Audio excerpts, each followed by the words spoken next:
지난 시간에 제12장 고해 고찰 이 부분 하다가 이제 시간이 돼서 중단했었죠.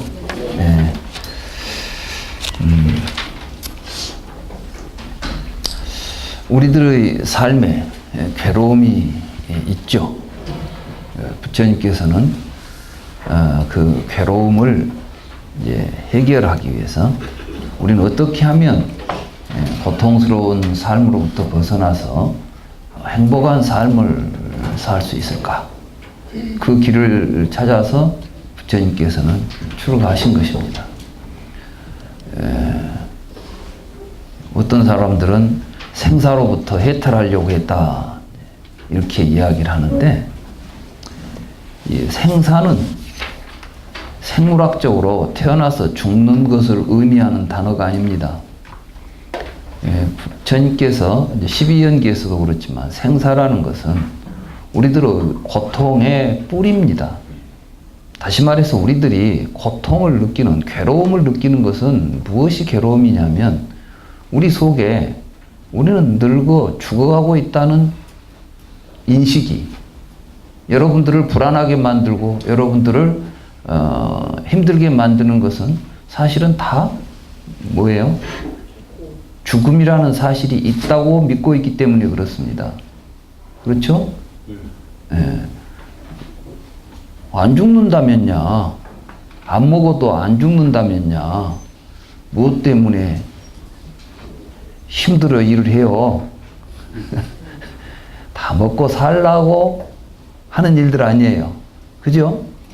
그렇기 때문에 사실은 이 불교에서 이야기하는 죽음은 안 죽고 영원히 살고 싶다는 그런 게 아니라, 우리가 지금 여러분들의 의식을 살펴보면 여러분들의 의식 속에는 나는 이제 죽는다라는 그 죽음에 대한 공포가 깊이 자리하고 있다는 것입니다.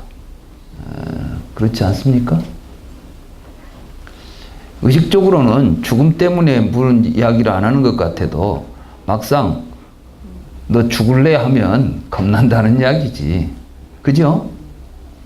그건 뭐냐면 실은 이 안에 죽음에 대한 두려움이 있는데 그 두려움을 지금 이제 일깨워주는 거예요. 너 죽이겠어? 이렇게 말하는 것은 뭐예요?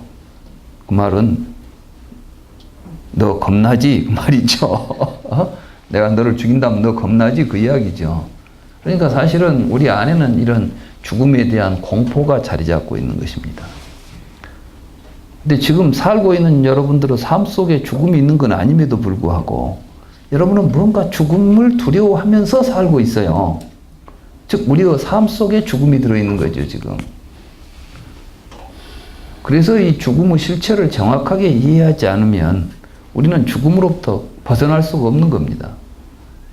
이 죽음은 그래서 여러분들이 가지고 있는 삶 속에 내재해 있는 공포, 죽음에 대한 공포, 두려움들입니다.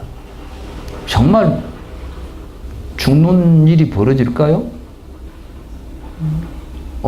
지금도 장례식장에 가면 죽은 사람이 수도 없는데 왜 그런 소리를 하느냐? 이렇게 말씀하실 줄은 모르겠는데, 죽음이란 실제로 우리가 생각하는 그런 현상이 아니라는 것입니다. 죽음을, 우리가 죽는다는 사실을 올바로 이해한다면 우리가 죽음을 그렇게 두려워할 필요도 없다는 것입니다. 왜 우리는 죽음을 두려워하게 됐을까요? 여기에 이제 나라고 하는 걸 우리들이 나라는 것이 존재한다는 생각을 가지고 있기 때문에 그렇습니다. 이거는 거 보고 이제 유신견이라고 그래요. 유신견. 자기 자신이 실제로서 존재하고 있다는 생각이죠. 여러분들에게는 내가 있다는 생각을 하고 살기 때문에 그 내가 지금은 있는데 이제는 언제 가면 없어질 것처럼 생각하는 것이죠. 지금 있는 놈이 없어지게 되는 것이 뭐죠? 죽음이죠. 그렇잖아요? 그러면 지금 있는 놈을 우리가 잘 살펴봐야 되겠죠. 지금 우리가 있는 놈이 어떤 놈인가? 자, 지금 살고 있는 놈이 어떤 놈이에요?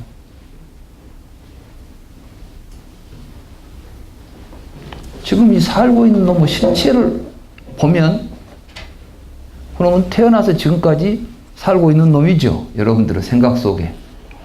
그렇잖아요? 태어나서 지금까지 살고 있는 놈이 이제 죽을 걱정을 하는 것이지. 그러니까 여러분들은 또 지금 태어나서 지금까지 살고 있는 이놈이 이 세상에 태어나기 전에는 어디에 있었을까? 어떤 모습으로 있었을까? 죽은 다음에는 어디로 갈까? 어떤 존재가 될까? 이런 생각들도 덩달아서 하는 거죠. 이 생각들이 이제 윤회, 전생, 내생 이런 이야기들이에요. 그러면 이런 이야기들이 사실이려면, 진실이려면 이게 그 가고 오는 놈이 있어야 될 거 아니에요. 그렇죠? 그 가고 오는 놈이 있어야만 그 놈이 전생에 또 내생에 오고 간다는 이야기를 할 수가 있을 텐데, 우리는 막연히 지금 나라는 놈이 있어가지고 그 짓을 한다는 생각은 하고 있음에도 불구하고 그 나에 대한 확실한 이해와 인식이 없다는 것입니다. 그렇지 않습니까? 이제 반성을 해야 합니다. 이것은 이론을 이야기하는 게 아니기 때문에 제 하는 이야기가 그 뭐 이론이 자기 생각하고 같냐 틀리냐를 이야기를 할 게 아니라, 과연 내가 지금 그렇게 하고 있었는가? 내 생각이 지금까지 나는 그런 식으로 생각하고 있었는가를 한번 반성해 보면, 아, 내가 사실 그러고 있었다는 것을 여러분들이 인정한다면 이제 제 이야기를 이해하는 것이죠. 어때요? 여러분들 지금까지 그렇게 생각하셨습니까?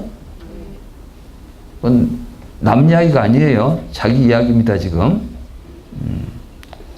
그런데 그 나에 대해서 여러분들은 진지하게 어떤 놈인가라고 살펴보고 그 실체를 밝혀본 적이 있습니까?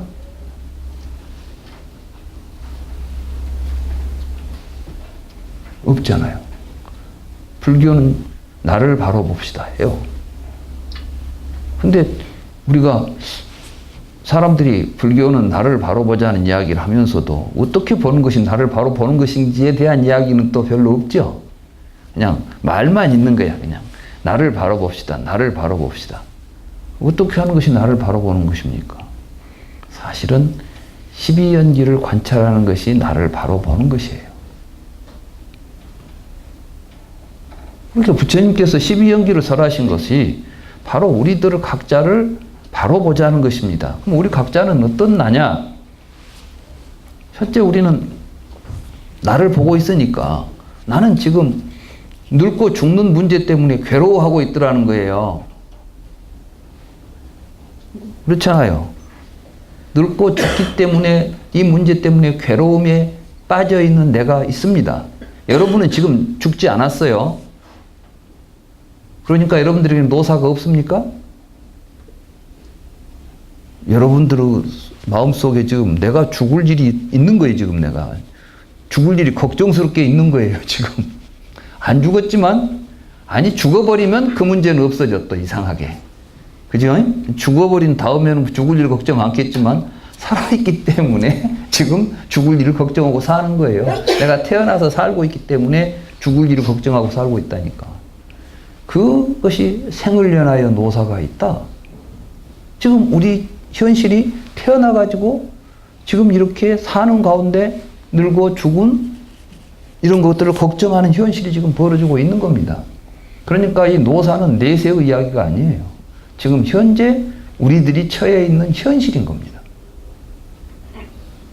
불교는 그걸 정확하게 느끼고 이 문제를 해결하겠다는 생각을 가지고 하는 게 불교 공부입니다. 다른 이야기를 하자는 게 아니에요. 이게 괴로움이에요.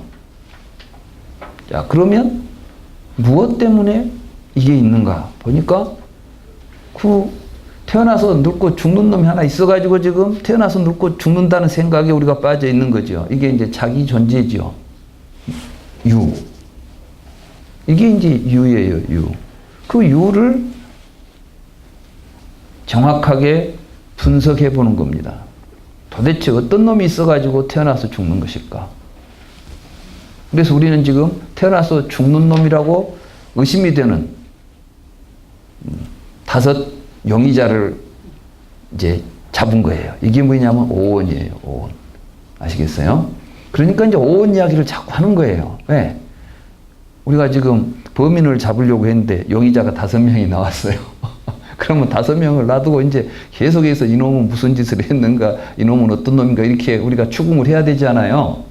그와 마찬가지예요. 지금 불교 공부는 이렇게 아주 굉장히 현실적이고 직접적인 이야기를 하고 있는 겁니다.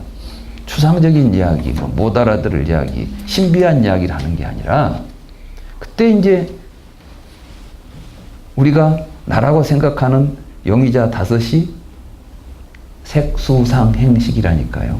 이게 한문으로 색수상행식 이렇게 써졌으니까 또 우리가 직접 우리에게 와닿지 않지요. 오온이 뭘 의미하는지. 근데 사실은 그런 식으로 공부를 하면 불교는 관념적인 이론밖에 안 돼요.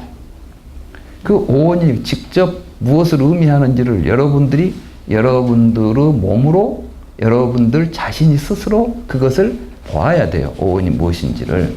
오온을 여러분들은 직접 봐야 그 오온을 놓고 관찰을 할 거 아니에요. 그렇죠? 불교 수행이라는 것은 오온을 관찰하는 겁니다. 근데 오온이 무엇인지, 그래서 어떻게 관찰하는 건지, 이건 거두절미하고 무슨 수행한다고 앉아있으면 되겠어요? 예를 들자면, 지금 범인, 용의자가 5명이 있는데, 용의자 5명이 어디 있는지 누군지도 모르고 앉아서 범인을 찾겠다고 혼자 명상을 하고 어디 앉아서 범인 찾는다고 앉아있으면 범인이 잡히겠습니까? 우리가 범인을 잡으려고 하려면 범인이 어떻게 생겼는지는 최소한 알아야 되는 거 아니에요? 응? 그러니까 뭐 몽타주도 만들고 뭐 CCTV도 보고 해가지고 아 이게 범인이다 찾으러 가자 이렇게 하지 않아요. 그런 것처럼 불교 공부를 하려면은 이 불교 공부를 우리가 하기 위한 어떤 단서, 근거가 있어야 그걸 근거로 해서 공부를 할 거 아닙니까? 부처님께서는 그걸 다 말씀하셨어요. 그게 뭐였냐면 오온이라는 거예요. 오온. 그래서 우리는 어떻게 하면 이 번뇌로부터 벗어나서 모든 고통으로부터 해탈할 수가 있을까? 열반을 성취할 수가 있을까? 그 방법으로 부처님은 오치원, 오온에 대해서 살펴보라는 거예요. 그러면 길이 나온다는 겁니다. 그리고 이제 오온 5가지. 다시 말해서 그것은 첫째는 여러분들의 이 몸입니다. 몸. 근데 이 몸이라는 걸 또 착각하시면 안 돼요. 여러분들이 색 그러니까 몸 그러니까 이걸 이 육체적인 육체 이 살덩어리를 지금 몸이라고 생각하시는 줄 아는데 살덩어리를 지금 색이라고 말하지 않아요. 색의 본래 의미는 형태란 뜻이에요. 형태, 모양. 여러분들은 지금 여러분들이 나 그러고 머리를 눈을 감고 나를 생각해 보면 여러분들 얼굴이 떠올라요. 그래요, 안 그랬습니까? 그죠? 그러니까 이제 그 얼굴을 통해서 이렇게 생긴 건 나예요. 그러니까 이제 나하고 달리 생긴 사람은 남인 것이고, 첫째는 이렇게 나라는 것을 여러분들의 육체가 가지고 있는 형태를 가지고 나라는 생각을 합니다. 맞죠? 이게 나예요. 그 다음에 여러분들의 감정을 나라고 생각합니다. 저 느끼는 마음. 여러분들은 뭐 느끼는 놈이 있는 것 같죠? 오늘 날씨도 좋고 기분이 좋다 그러면 기분 좋게 느끼는 놈이 안에가 있는 것 같이 생각되는 거예요. 그래서 이 느끼는 놈이 안에 있다고 생각합니다. 생각하는 놈도 있다고 생각합니다. 또 뭔가 욕심을 내고 뭐 하고 싶어 하는 의욕을 가지고 있는 그 의욕이 있다고 생각하죠. 또 밖에 있는 것을 보고 있는, 그걸 분별하고 있는 의식이 있다는 생각을 하죠. 부처님께서 실질적으로 우리 자신들이 나라고 생각하는 것을 해보니까 5가지 위에는 없더라는 거예요. 또 다른 게 있어요? 없죠. 오늘 이 5가지를 또 두 가지로 말로 하기도 해요. 어떻게 하냐면 하나는 육체, 하나는 정신 이렇게 해가지고 육체적인 것과 정신적인 것, 정신을 또 여러분들이 좀 분류하면 느끼고 생각하고 행동하고 인식하는. 어떤 사람들은 하나의 정신이 네 가지 일을 다 한다고도 말하고, 정신의 기능이, 정신이 하나가 있는데 정신이 느끼고 뭐 한다 이렇게 생각하기도 하죠. 그런가 하면 또 어떤 사람들은 각각 다른 기능들이다. 그래서 이름을 또 붙이잖아요. 감정, 이성, 오성, 의지, 의식 이런 식으로 이름을 막 정신적인 영역에다 붙여놓잖아요. 이름을 따로 붙여놓으면은 딴 놈 같기도 하고, 몽땅 그려서 하나의 정신이라는 실체가 그것을 하고 있는 것처럼 생각해 보면 또 한 실체의 여러 가지 기능처럼 생각되기도 하고. 지금 우리들이 가지고 있는 여러 가지 뭐 정신이니 뭐이냐는 이야기들은 사실은 정말 정신이 있어서 정신이라고 이야기한다거나 뭐 이런 이야기를 하고 있는 게 아니라, 우리들이 그렇게 우리들 의식 속에 그런 영역들을 우리가 어떤 식으로든 실제한다는 생각을 가지고 있다 보니까 이름을 붙이고 이름을 가지고 실제하는 것처럼 생각하고 있었던 것들이에요. 그렇다면 정말 그럼 이런 것들은 어떻게 어디에 있는가를 정확하게 한번 따져보자는 겁니다. 그래서 여러분들은 이제 형태적인 요소부터 먼저 우리가 잘 생각해 보면, 여러분들은 몸이라는 이 형태가 처음부터 지금까지 똑같은 형태로 있습니까? 아니죠. 절대로 같은 형태가 있을 수가 없어요. 한 번도 같은 적이 없습니다. 그렇기 때문에 여러분들은 형태적인 몸이 죽는다는 말은 사실은 말이 안 되는 거예요. 왜냐하면 태어날 때 몸하고 죽을 때 몸이 같은 몸이 아니에요. 그러니까 그동안 있지를 않았어요. 여러분들은 몸은 어떻게 있었어요? 없다느냐? 근다해서 없지도 않았어요. 그러면 있지도 않고 없지도 않은 이상한 놈입니까?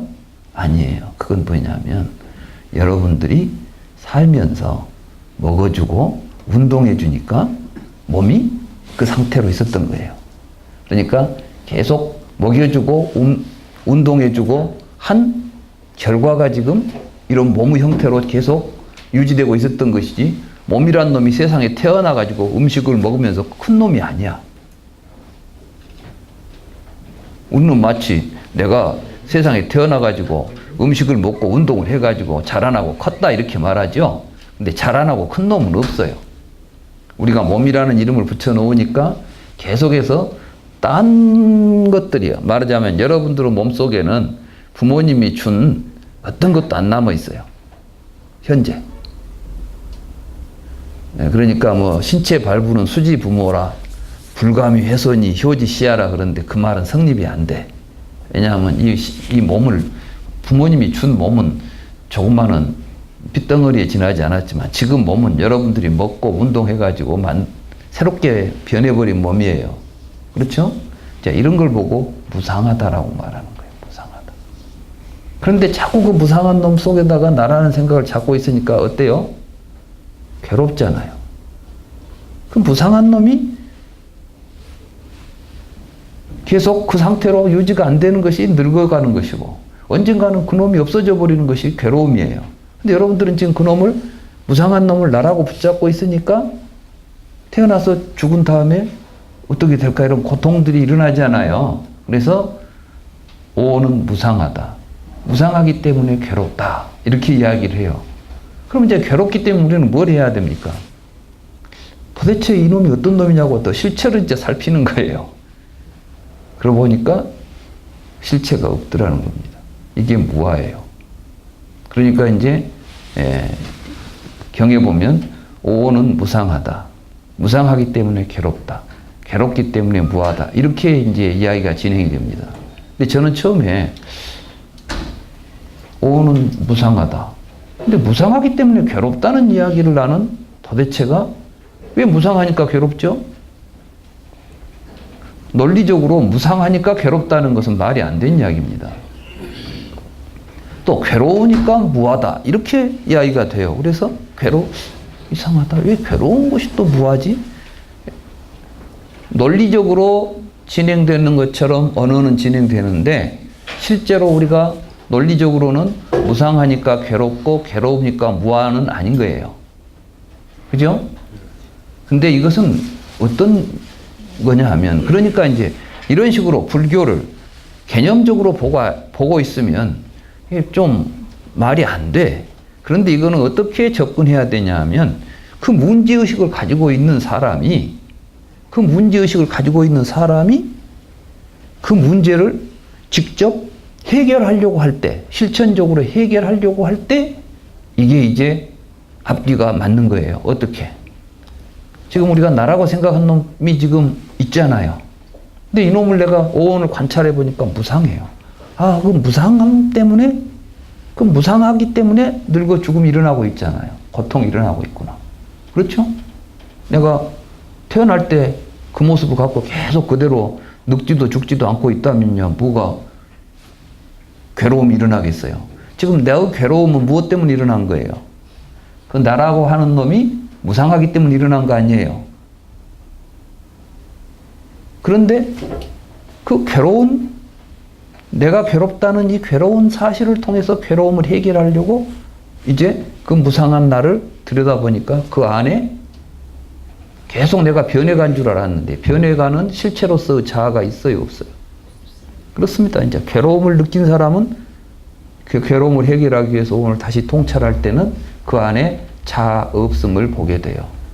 그럼 사실은 무상하지만 그 안에 나라고 할 만한 놈이 없단 말이에요. 그러면은 괴로움은 실제 하는 거예요? 아니면 착각에서 일어난 거예요? 착각에서 일어났죠. 그래서 이제 제 행이 정멸하면, 제 행이라는 것은 내가 있다는 생각을 가지고 살아가는 삶이에요. 내가 어디인가 내가 있다는 생각, 내가 태어나서 죽어가는 존재가 있다는 생각을 가지고 살아가는 것이 괴로움이에요. 근데 제 행이 정멸하면, 이것이 사라지면, 그 생각 없애버리면 그것이 열반적정이다. 이게 열반이에요.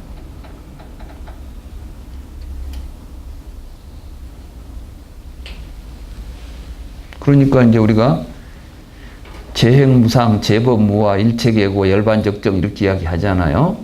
이것은 아비달마 불교에서는 뭐 삼법인 그래가지고 재행무상, 재법무화, 열반적정 삼법인이다. 모든 다루마는 뭐 이런다는데 그게 정말 또 불교를 관념화시키고 이론화시켜버린 말이에요. 많은 사람들이 막 불교는 삼법인을 아주 대단한 걸로 하는데 실제로 초기 경전에서 부처님은 삼법인이라는 단어를 쓰지 않아요. 한 번도 그 이야기를 하지 않습니다. 세 가지 법이 삼법인이 있다 이런 이야기 하지 않아요. 다만 오온을 관찰하면 오온은 무상하니라. 무상하다고 관찰하는 것이 바르게 본 것이다. 그 무상하다는 것을 보게 됨으로써 우리는 괴로움이, 그 무상함에 의해서 괴로움이 일어난다는 것을 알게 된다. 그 다음에 이 괴로움의 문제를 들여다보면 그 안에 괴로움의 실체가 없다는 것을 깨닫게 된다. 그 깨달음을 통해서 우리는 열반을 얻게 된다. 이런 하나의 수행의 과정에서 우리가 관찰하고 문제 삼아야 될 대상들을 지금 이야기하고 있는 거예요. 그러니까 삼법인은 뭐 세 가지, 재행은 무상한 것이고 재법은 무아인 것이고 열반은 적정한 것이다. 세 개의 단어를 각각 주어와 수로로 분리해 놓고 성격을 규정한 것처럼 보는 것은 이건 불교적인 사유도 아니고 부처님의 가르침도 아닙니다. 사실은 그렇게 관찰해 갈 때 무상을 통해서 괴로움의 실체를 보게 되고 괴로움 속에서 무아를 발견하게 되고 무아의 체득을 통해서 열반으로 가는 것입니다. 이게 이제 불교 공부하는 방법이에요. 그런데 많은 사람들이 어떻게 이제 생각하느냐. 아비달마 불교의 영향이기도 한데, 괴로움이 왜 생겼냐? 업장 때문에 생겼다. 업을 지어가지고 이놈이 과보를 갖다 주기 위해서 이제 이게 우리에게 업을 지으면 그 업이 뒤에 나한테 결과가 온다. 그렇게 이야기하죠. 그럼 업이 있어야 되겠죠, 이제. 내가 어떤 일을 했습니다. 내가 한번 지어놓은 업은 지금 어디가 이제 숨어서 있다가 언젠가는 어떤 결과를 가지고 나에게 다가올 것이에요. 그러겠죠? 그럼 그건 그런 일이 있다면 이것은 피할 수 있겠어요, 없겠어요?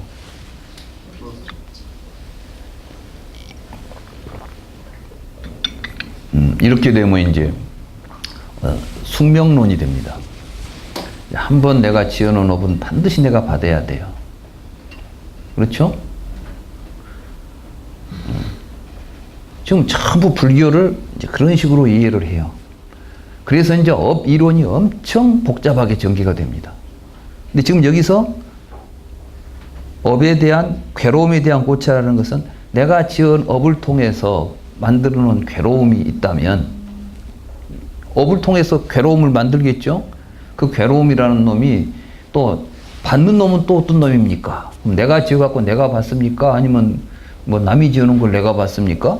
뭐 이런 식으로 이제 이야기하는 거예요. 지금 여기서 주제는 뭐냐 하면 항상 중론을 읽을 때 주의해야 될 것은 여러분들의 생각을 가지고 접근해 가면 항상 안 돼요.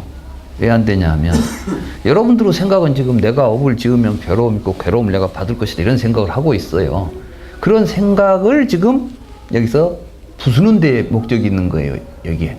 다시 말해서 내가 갖고 있는 생각을 어떻게 보다 정확하게 설명해 주느냐가 아니에요. 중론은 우리가 갖고 있는 그 생각이 잘못됐다는 것을 깨버리는 이야기예요. 그러니까 이 이야기를 읽다 보면 중론을 읽다 보면 여러분들은 자꾸 헷갈리게 되죠. 읽어보셨어요? 혼자 읽으면 뭔 말인지 모르겠죠.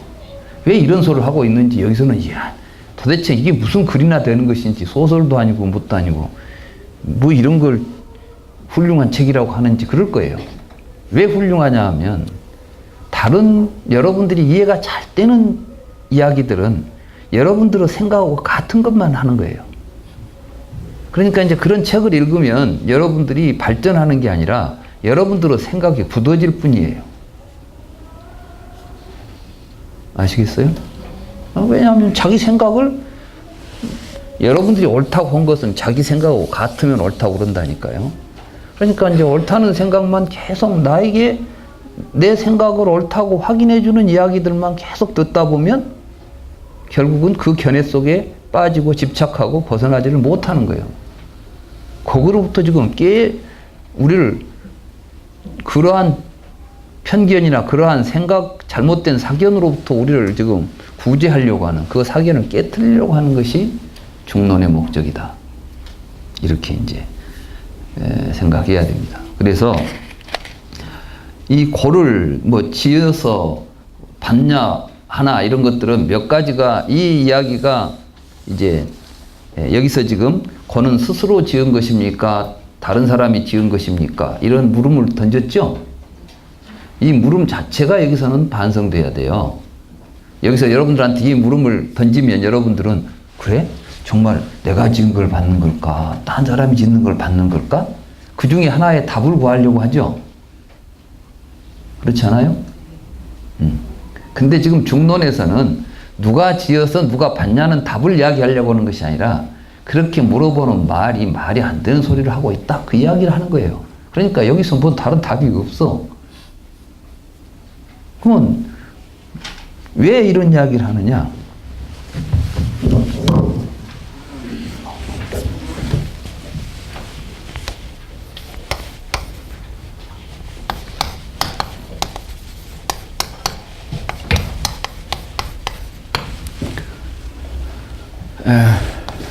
자기가 있어요. 자기.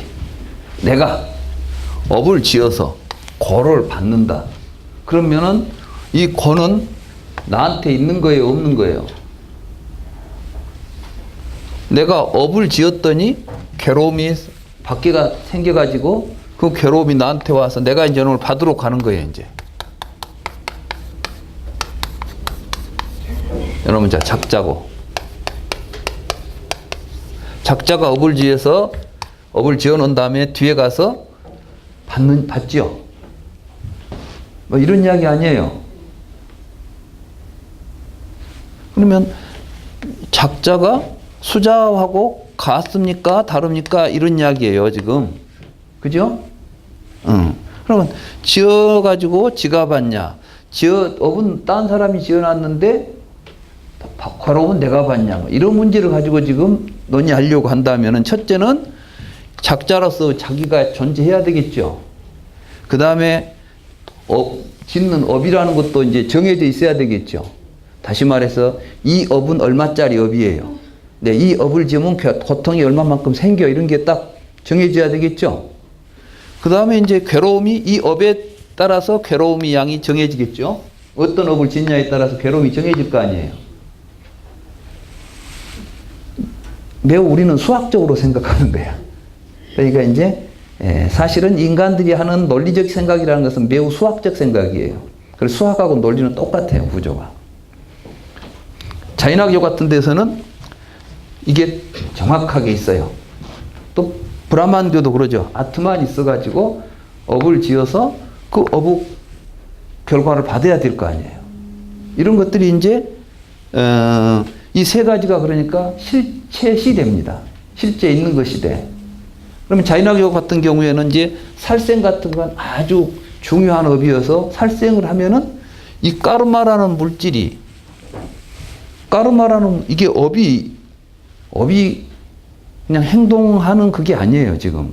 이 인도에서 그 당시 있었던 업이라는 개념이 가지고 있었던 의미들이 동일하질 않아요. 우리는 자꾸 하나의 언어를 쓰면 동일한 의미로서 해석하려고 해. 그런데 불교에서 업이라고 했을 때 하고 자인학교에서 업이라고 했을 때 하고 서로 다른 의미를 갖고 있는 거예요. 우파니샤드에서 업이라고 했을 때 의미가 다 달라요. 우리는 근데 다 똑같은 까르마라고 해서 똑같은 말로 써버리니까 문제지. 그러면 여기서 지금 논의가 되고 있는 것은 무엇이냐 하면 야, 살생을 한다. 살생을 하면 이 업에 의해서 까르마라는 놈이 이 자라는 이거 지바라고 그러죠. 자인학교에서는 이걸 지바라고 그러는데 이 지바 속으로 침투를 해 들어온다는 거예요, 이게. 이게 침투해 들어오면은 이때부터 괴로움이 생겨요, 여기서.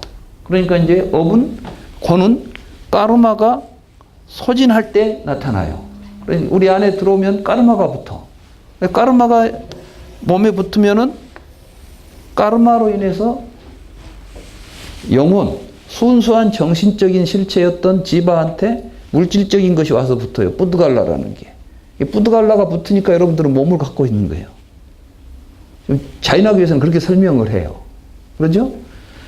그러니까 업이라는 것이 실제로서 그건 내가 지어서 내가 받고 있죠, 여기는.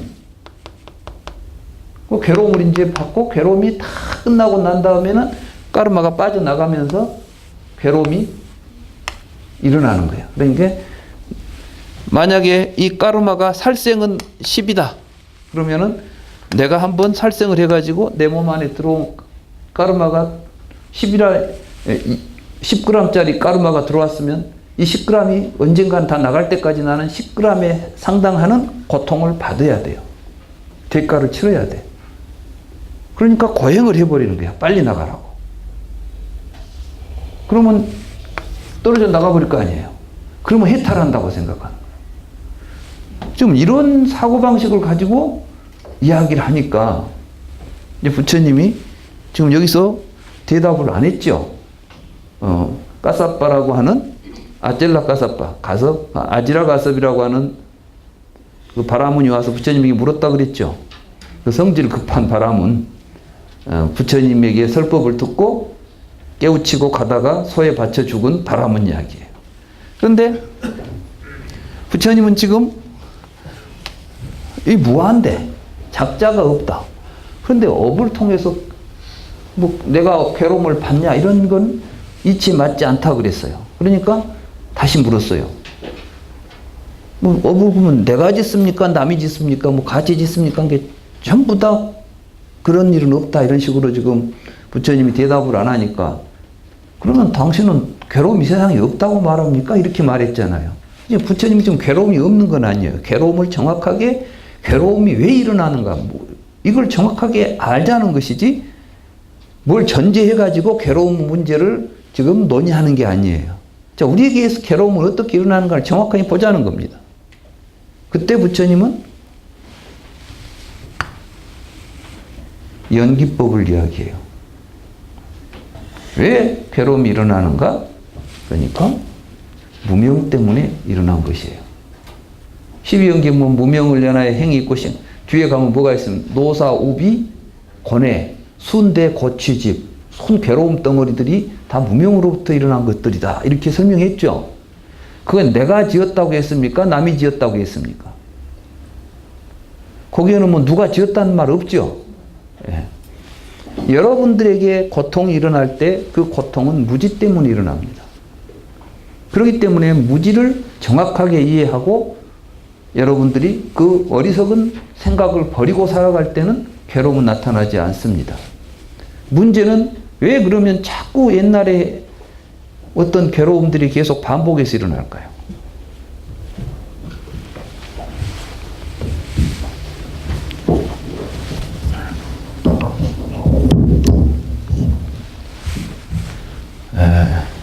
재밌는 현상은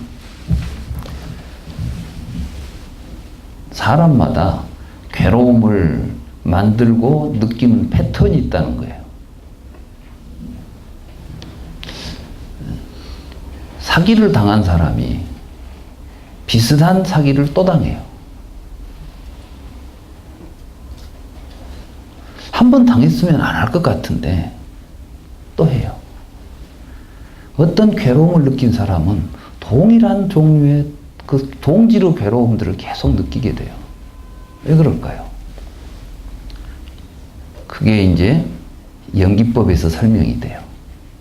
여러분들에게 실은 식과 명색이라고 하는 여러분들의 의식 속에는 여러분들 삶을 경험을 통해서 만들어진 여러 가지 분별의 요소들이 있어요. 이것은 좋은 것, 저것은 나쁜 것, 이런 것들을 명색이라고 그래요. 명색. 이름과 형태를 지니고 다른 것과 구별되어 있는 모습들이죠. 이것들이 여러분들의 의식과 상호관계 속에서 항상 같이 작동을 해요. 그러니까 그 의식의 구조가 어떻게 생겼냐에 따라서 삶의 패턴이 정해져요. 그리고 그 패턴대로 살면 비슷한 사건들이 항상 벌어지는 거예요. 이해가 돼요? 그러니까 이제 뭘 바꿔야 되겠어요? 그 안에 있는 내 의식의 구조가 어떻게 형성되어 있는가를 우리가 통찰해서 알아야 돼. 그러니까 식을 보는 건 자기 식을 봐야지 남의 식 볼 수도 없고 볼 필요도 없어. 자기 자신이 지금 나는 어떤 식으로 생각하고 있는가. 이런 걸 자기가 통찰해 보면서 여기에 문제가 있다고 스스로 발견하고 그걸 끊어서 해결해 가는 거예요. 불교의 고통의 문제는 업장 소멸의 문제가 아니에요. 여러분들이 해놓으면 업이 막 많이 쌓여가지고 그 무거운 업을 내가 어떻게 다 짊어지고 가냐 이렇게 하지만 그렇지 않다는 거예요. 그러니까 이제 문제 해결에 방법이 틀려요. 괴로움을 어떻게 보느냐에 따라서 우리가 어떻게 불교를 수행하고 어떻게 문제를 해결할 것인가 하는 것이 달라진다는 겁니다. 지금 이 중론에서는 근본적으로 그렇게 새로운 차원으로 우리를 끌고 가려고 하는 것이지 우리들과 똑같은 차원에서 같이 지금 논의하자는 이야기가 아니에요. 중론을 보고 여러분들이 깝깝하고 막힐 수밖에 없어. 그래야 또 공부가 되는 것이고. 아, 내 생각하고 잘 맞네. 그러면 잘못 읽고 있는 거예요, 지금.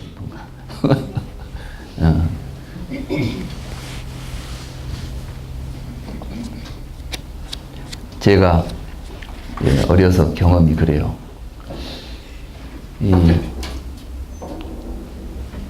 보기 싫은 친구가 하나 있어요.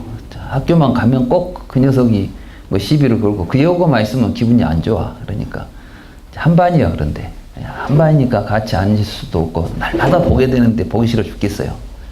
이제 신학기 되면 학년 올라가면 저 녀석과 같은 반이 안 되면 좋겠다.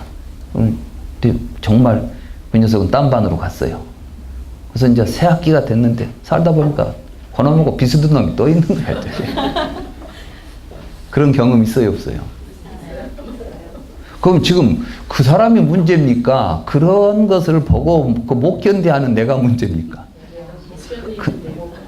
근데 또 웃기는 것은 뭐냐면 그놈은 또 그놈을 좋아서 못 산 놈이 또 있어. 그놈하고 친한 놈이 있더라고. 그럼 그 사람이 지금 잘못된 사람입니까? 그러한 것들을 내가 지금 마음에 걸려하고 있는 내가 또 문제입니까?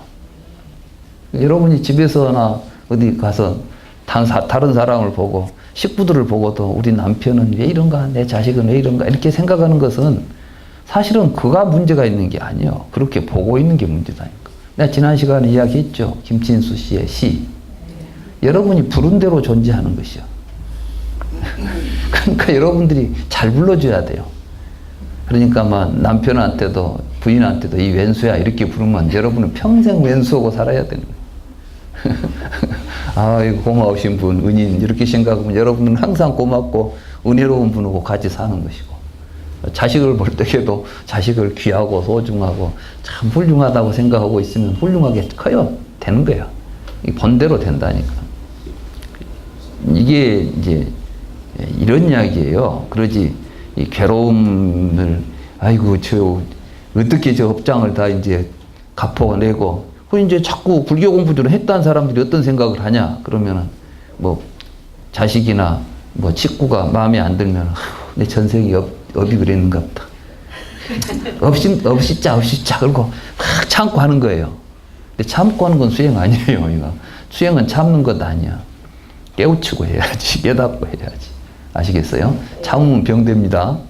예, 참으려고 하지 말고 눈을 바꿔보세요. 그냥. 에? 잘 보면 사실은 그렇게 나쁜 사람들 없어요. 근데 자기가 한번 편견을 가지고 그 식으로 한번 규정해 놓고 보면 하는 짓마다 나쁜 짓만 보여요. 좋은 것은 하나도 안 보여 이제. 왜냐하면 나쁜 놈이니까 나쁜 짓만 해야 되거든. 우리 사회가 이제 그래요. 그래서 정말 중요한 겁니다. 간단하지만 중요한 거예요. 이게 수행이에요. 그래서 이제 문명이 사라지면 노사가 사라진다 이렇게 말하는 거예요. 지금 그러니까 괴로운 문제에 대해서 이 질문 가지고 논의하는 것 자체가 말이 안 되겠죠? 누가 받냐? 어? 그러니까 이제 그 이야기들이 누가 무엇을 받는다 해도 말이 안 된다는 이야기를 지금 계속 전개하고 있는 거니까 여러분들이 말이 안 된다고 알았으면 읽을 필요가 없는 글이에요 이게. 아시겠어요? 응. 거기서 그 자기 눈을 바꾼다는 게 마음을 바꾼다는 거랑 똑같은 얘기인데. 그렇죠. 눈을 어떻게 바꿉니까? 눈은 보는 시각을 이제 본다는 것을 상징한데 실제로 이제 본다는 말은 우리가 마음으로 결정할 때 보는 내용이 정해지죠. 그때 그 마음을 어떻게 설명해야 될지 모르겠어요. 마음은 설명하려고 하지 말고 느끼려고 해야 돼요. 왜냐하면 마음은 설명되는 것이 아니라 지금 여러분들이 항상 여러분들이 지금 하고 있는 게 마음의 작용이에요. 그래서 여러분들이 관찰을 하는 것이 뭐냐 하면 여러분들이 마음을 관찰하라고 제일 답답하죠. 책을 관찰하라 그러면 책이 보이는데 마음을 관찰하라 그러니까 잘 안 보여요. 근데 마음을 관찰하는 것은 사실은 여러분에게 마음이 항상 있지 않습니다. 마음이 항상 뭐 존재하지 않아. 나타나지요. 마음은 인연이 있으면 나타나게 돼 있어요. 그때 나타날 때 보는 거예요, 이게. 다시 말해서 화가 나죠. 그때는 화난 마음이 나타난 거예요. 이때 이제 그걸 보는 거예요, 이렇게. 근데 마음을 본다 그래가지고 들여다보고 있으면 아무것도 안 보여. 아무것도 안 보이면 문제가 없는 거예요. 그러면 열반이야, 그건 그냥. 아무것도 안 보이면 좋은 것이 이것이. 왜냐하면 여러분들이 명상을 하지 않아요. 그죠? 네, 많이 앉아 있는데 호흡을 바라보시오 그러죠. 근데 정말 호흡만 바라보이고 아무 생각이 없으면 사실은 여러분들은 마음을 움직이지 않고 있는 거예요. 호흡만 있는 것이지. 근데 갑자기 막 어저께 뭔 이랬던 생각이 나고 그러면 이제 이때부터 이제 마음이 일어나는 거예요. 그럼 이제 그 마음이 일어날 때 마음을 관찰하는 거예요. 이게 마음이에요. 마음을 관찰한다는 것을 마음이라는 어떤 실체가 여러분들 몸속에 들어있다면 쑥 보면 보이겠죠? 근데 그렇게 없어요. 그때 우리는 뭘 느끼냐면 마음이라는 건 실체가 없고 인연이 있으면 나타나는구나. 연기를 보게 되는 거예요. 연기.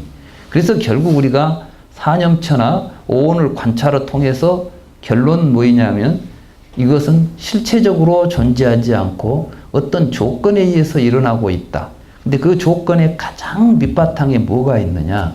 지금 우리 중생들의 마음이 일어나는 밑바탕에 식과 명색이 있어요.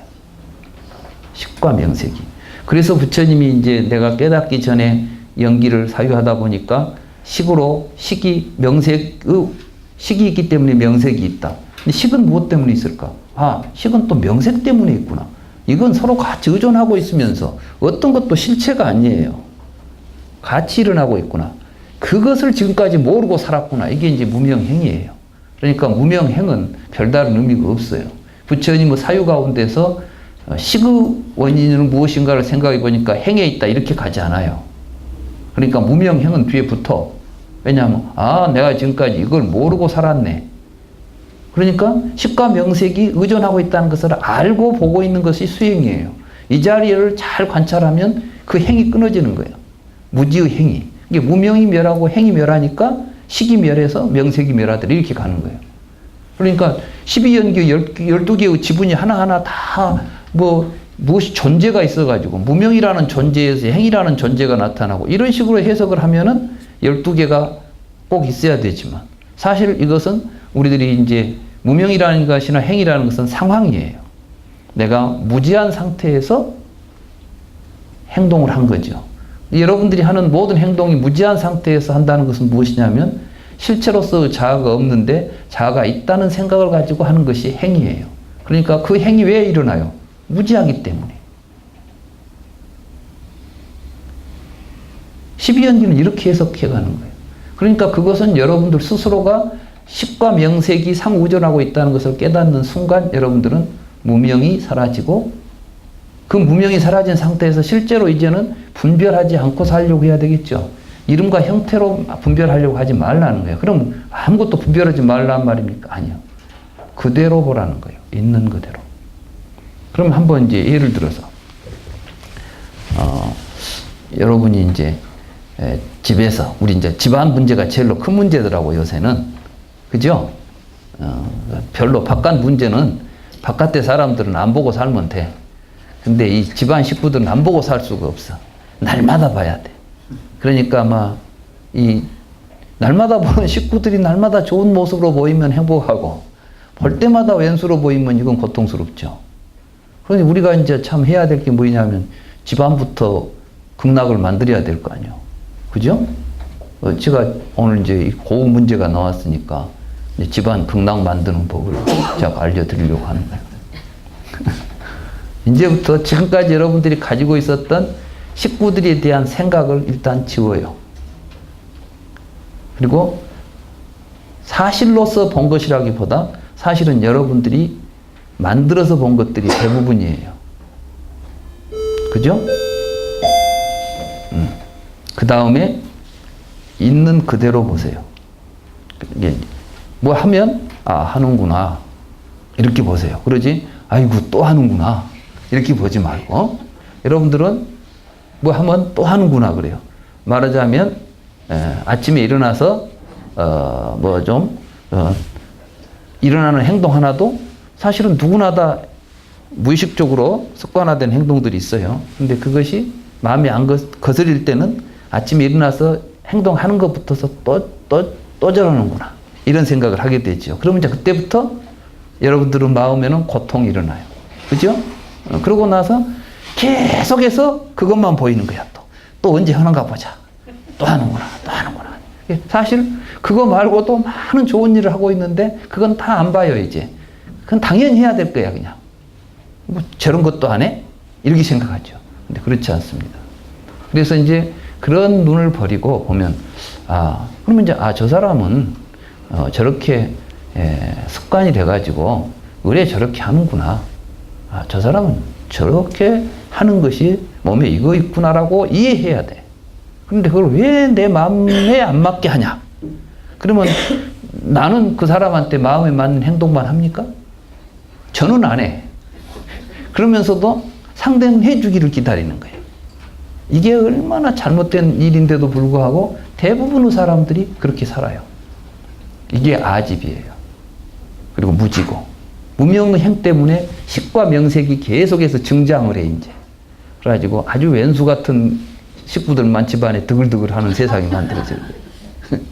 근데 이게 이제 이걸 알게 되면, 우리가 이제 그걸 이제 관찰하면서, 내가 또 항상 그래, 이제 수행이 될 때부터는, 저걸 내가 왜 저렇게, 저 별것도 아닌 걸 내가 왜 저렇게 내가 자꾸 싫다는 시각으로 보지? 그건 내가 문제가 있다는 것을 보고, 이제 내 마음을, 시각을 교정해 가는 거예요. 그러다 보면은 참 좋은 일 하는 게 이제 보이기 시작하고, 또 좋은 일에는 항상 긍정적으로, 그리고 항상 자애로운 마음으로 가지고, 내 마음을 움직이지 않겠다고 해서 마음을 항상 어떤 일에 대해서 여러분들은 마음을 움직이지 않도록 하는 게 중요해요. 어떤 일을 벌어지면 막 일어날 때 그때 살피는 거예요. 그러면 사라지게 돼 있어요. 화가 일어날 때 내가 또 저런 걸 보고 화를 내네? 그러면 저것 때문에 화가 났던 내 마음 속의 화가 내가 왜 또 화를 내지? 이거 화를 내는 건 좋지 않은 건데 부처님이 화내지 마라 했는데 화를 참으려 한 게 아니라 화를 바라보는 거예요. 이렇게. 그걸 보고 마음을 관찰하는 겁니다. 이런 식으로 해서 여러분들이 차근차근 하게 되면 분명히 효과가 있어요. 그 업장이 많이 쌓여가지고 오래오래 걸리는 게 아니라 이걸 알고 실천하는 그 순간에 고통은 사라지게 돼 있어요. 그렇기 때문에 이런 걸 보고 헛개비 같은 것이라고 부르는 거예요. 없지는 않아요. 분명히 여러분들을 괴롭히고 있죠. 그래서 이번엔 나 진도를 많이 내려 했는데 진도가 잘 안 나가요. 좀 또 다음 시간에 하죠.